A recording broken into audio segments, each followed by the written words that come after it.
Attorney, ito diretsahin na natin kaagad. Sa inyong observation, sa inyong monitoring, nai-implement ba ng tama gaya ng nakasaad sa batas na kayo ang dapat na nag-oversee sa implementation ng batas? Kung ibase natin dito sa kaso, ito ba yung kaso ng sa Tacloban? Sa Tacloban, opo. Yes, ma'am.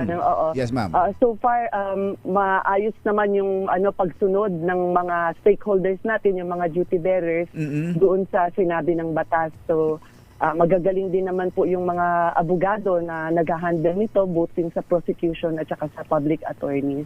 So, tama naman po ngayon yung proseso na ginagawa doon sa dalawang bata. Opo. At doon naman sa sa ibang mga ahensya, talagang na-appreciate namin dahil ang laki ng suporta na binibigay ngayon sa mga biktima dahil sila ang pinaka-sentro nito. Yun. Pinaka-importante dito dahil hahanap tayo ng hustisya doon sa nangyari. Tama po, sumisigaw po ng hustisya yung pamilya ng mga namatayan na nasugatan. Ang hirap po ng papel dito ng gobyerno dahil yung balancing act na kailangang gawin, kailangan protektahan yung mga bata kahit na sila ay mga accused o nakagawa ng krimen, pero yun namang mga namatayan, di ho ba, attorney? Hindi naman pwedeng ganun-ganun lang yun.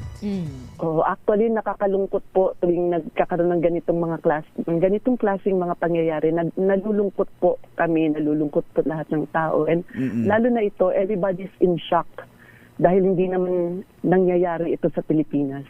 Opo. At ang dami po talagang nadamay.